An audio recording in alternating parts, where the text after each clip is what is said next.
Hi, welcome to 3 roses kitchen. இன்றைக்கி நம்ம என்ன செய்ய போகிறோம்னு பார்த்தீங்கன்னா ரொம்பவே சூப்பரான தக்காளி சாதம் தாங்க செய்ய போகிறோம். எப்படி செய்யுதுன்னு வாங்க வீடியோக்குள்ளே போய் பார்க்கலாம். வீடியோக்குள்ளே போகிறதுக்கு முன்னாடி ஃபஸ்ட் டைம் நம்ம சேனலை பார்க்குறது இருந்தால் சேனலை சப்ஸ்கிரைப் பண்ணிக்கோங்க. மறக்காமல் லைக் பண்ணிட்டு உங்கள் ஃப்ரெண்ட்ஸ் அண்ட் ஃபேமிலி மெம்பர்ஸ்க்கு ஷேர் பண்ணிக்கோங்க.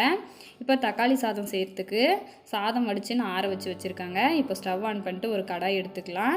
கடாய் சூடானதும் 3 டேபிள் ஸ்பூன் அளவுக்கு எண்ணெய் ஊற்றிக்கலாங்க. எண்ணெய் சூடானதும் கடுகு சேர்த்துக்கலாம். கடுகு நல்லா பொரிஞ்சு வருது பாருங்கள். இப்போ கடலைப்பருப்பு, உளுந்து, பெருஞ்சீரகம் இது எல்லாத்தையும் சேர்த்துக்கலாங்க. சேர்த்து வறுத்ததுக்கு அப்புறமா வெங்காயம் 3 மீடியம் சைஸ் வெங்காயம் கட் பண்ணி வச்சுருக்கேன். இப்போ அதை சேர்த்துக்கலாம். சேர்த்துட்டு வெங்காயத்தை வதக்கி விட்டுக்கலாங்க. நம்ம கோயிலெல்லாம் வாங்கி சாப்பிடுவோம்ல, அதே மாதிரி நல்லா சூப்பரான டேஸ்ட்டாக இருக்குங்க இந்த தக்காளி சாதம். இப்போ இது கூட தட்டின பூண்டு சேர்த்துக்கலாம். சேர்த்துட்டு ஒரு கொத்து கருவேப்பிலையும் சேர்த்து வதக்கி விட்டுக்கலாங்க. நிறைய பேர் தக்காளி சாதம் பார்த்திங்கன்னா பிரியாணி ஸ்டைலில் செய்வாங்க. ஆனால் அந்த மாதிரி செய்யக்கூடாது. தக்காளி சாதம்னாவே நம்ம கோயிலில் வாங்கி சாப்பிடுவோம்ல, எந்த மசாலாவும் இல்லாமல் அந்த மாதிரி இருக்கணும். இப்போ நம்ம அந்த மாதிரி தான் செய்ய போகிறோம். வெங்காயமெல்லாம் நல்லா வதங்கிருச்சுங்க. வதங்கினதுக்கப்புறமா நல்லா பழுத்து சிவப்பாக இருக்கிற தக்காளியாக பழுத்த பழமாக சேர்த்துக்கோங்க. நான் 5 தக்காளி மீடியம் சைஸ் தக்காளி சேர்த்துருக்காங்க. இப்போ அதை சேர்த்துக்கலாம். சேர்த்துட்டு தேவையான அளவு உப்பு சேர்த்துக்கலாம்.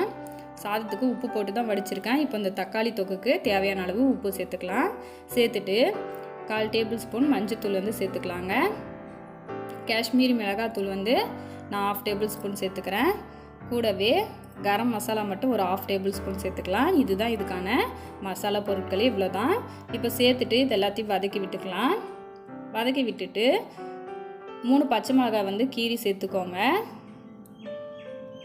தக்காளி நல்லா வெந்து நல்லா தொக்கு பதத்துக்கு வரணுங்க. அந்தளவுக்கு நல்லா வதங்கி வரட்டும். தக்காளி பாருங்கள் நல்லாவே வதங்கி நல்லா சூப்பராக எண்ணெயெல்லாம் பிரிஞ்சு தக்காளி தொக்கு ஆயிடுச்சு. இப்போ நம்ம ஆற வச்சுருக்கிற சாதத்தை சேர்த்துக்கலாம். சேர்த்துட்டு இப்போ நம்ம இதை கலந்து விட்டுக்கலாங்க. அடுப்பை மீடியம் ஃப்ளேமில் வச்சுட்டு கலந்து விட்டுக்கோங்க.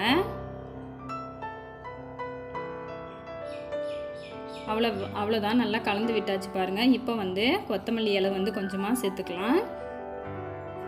சேர்த்துட்டு இதுவும் கலந்து விட்டதுக்கப்புறமா ஃபைனலாக 1 டேபிள் ஸ்பூன் நெய் சேர்த்துக்கலாங்க.